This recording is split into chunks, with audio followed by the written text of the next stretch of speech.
Welcome back to my YouTube channel. Make sure to like and subscribe to the channel for more interesting stories like these. Now, let's get into today's story video. Cheated on by wife. Left for another guy.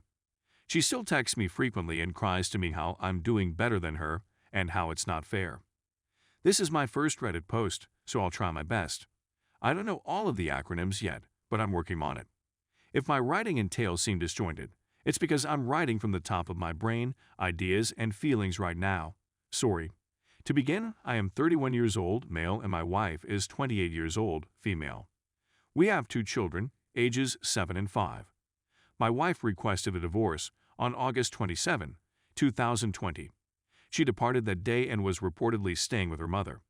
The next day, I get texts from her cousin claiming that she has been cheating on me. Wife maintains she has never done so up to this point.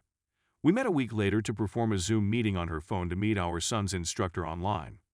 She receives a Facebook message that says, "Only a few hours, eggplant emoji, peach emoji, sweat emoji." I asked her after the meeting if she could clarify it, and she replied she didn't want to speak about it and that she had already erased the texts.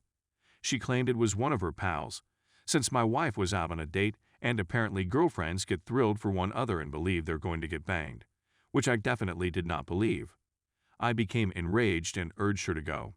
She informed me she was bringing the kids to another city to see her grandparents and go swimming for Thanksgiving, which is in October for us in Canada.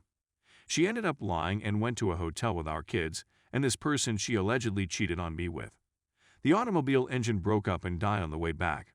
The automobile she battled me for and still owes about $12,000 on and makes payments on every couple of weeks. This is when I started to believe in karma a little bit more. Between September and November, my wife and I drank and had around 5 or 6 times. I still desired her return and really want to have with her. I'm understanding now that she's been seeing this man for quite some time. I discovered photos of them approximately a week and a half ago.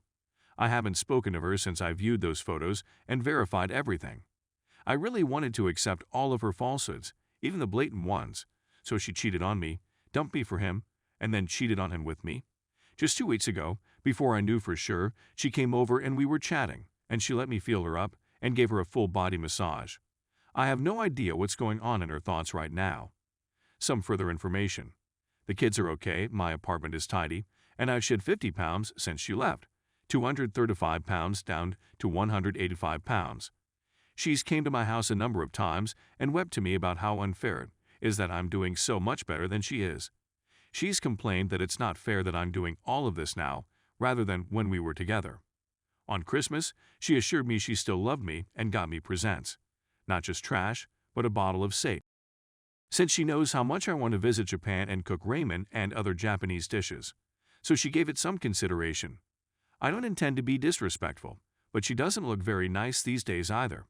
She's gained weight and has been heavily involved with drugs and alcohol. She claims to cry all the time.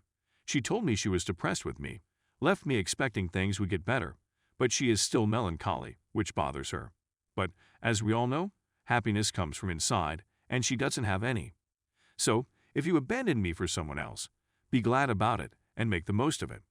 She hasn't contacted me in 4 days.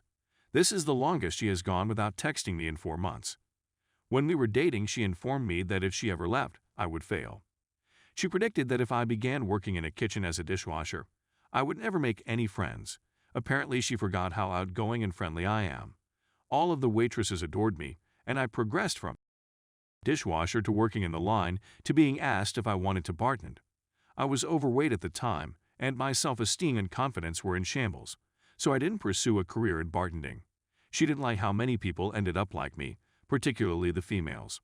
Throughout our marriage, anytime my wife and I went out drinking, she would invariably wind up twerking on the wall or the floor and allowing people to videotape her. She flirted with everyone and had several of my close friends convinced that I wanted to do it with her. I don't drink very frequently, but one Halloween I drank too much at a friend's party and ended up passing out and spitting up all over the place. While I was doing that, she was in the restroom with men who were showing her off in exchange for free coke, and who knows what else. But she persuaded me that nothing had occurred, leading me to believe that I was insane and that everyone else was incorrect. Basically, you're gaslighting me. I'm currently seeing a therapist, and I'm discovering that she really simply requires constant attention from other sources. Getting it from her hubby was insufficient. I realized we all have problems, and our marriage was far from flawless. I know I still love and care for her, but I'm not going to be a backup or a second option. I hate comparing my situation to hers, but it helps me feel better right now. I have my own apartment, a dog, happy children, my own car, money, and I'm in university. And even though I feel like utter, I'm going through the feelings so that I can truly move on and attempt to be at peace. Whereas she is living with her mother, has a damaged car, no vehicle, is begging for money from me, and is living on COVID money, is miserable, depressed, thought the grass was greener and it isn't. She is so scared of being alone with her thoughts that she sometimes sleeps with her mother or the children. She will not go on once I have. I'm not sure whether she'll ever move on since she's stubborn and realizes she made a mistake. Finally, I'm not sure why she cheated and left, but she still texts me, has with me, and tells me how much better I'm doing than she is.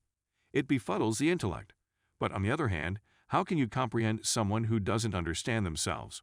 I'm doing great, but some weeks I'm simply so sore. It's as if she ripped my heart out, fractured it, and then smacked the other person on top of the shattered parts. That's the end of the narrative. There's so much more I could say and backstory I could provide, but I believe this is sufficient. Thank you for your time. Please feel free to ask any queries you may have. It's a challenging time to be separated, cheated on, and COVID all at the same time. Story 2. I gave my coworker a Valentine's Day card. This has been bothering me for the last 2 days, and the worst part is that I don't believe I did anything wrong. I began my new work around 6 months ago. It's just a tiny hobby store, so it's not a major chain or anything. I only work with a few employees, all of whom I get along with. One of them, on the other hand, I've met with twice outside of work for coffee.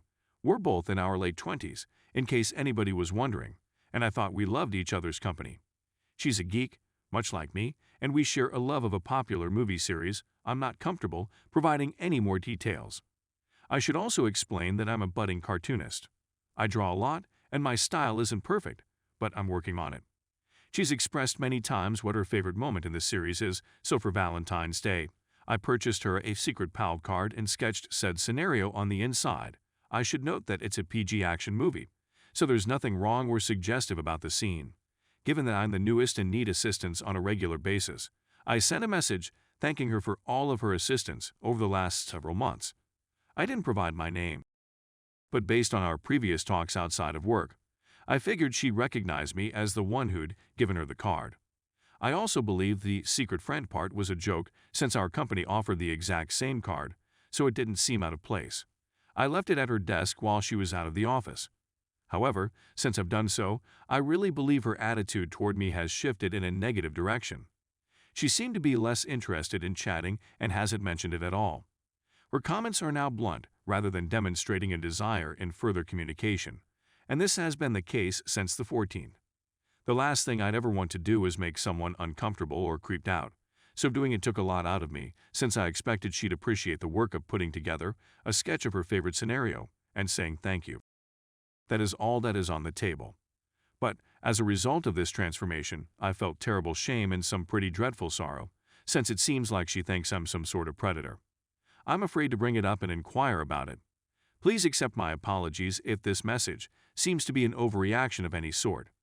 I simply have a lot of social hang-ups, so even the little things make me feel terrible. Thank you for reading, if nothing else.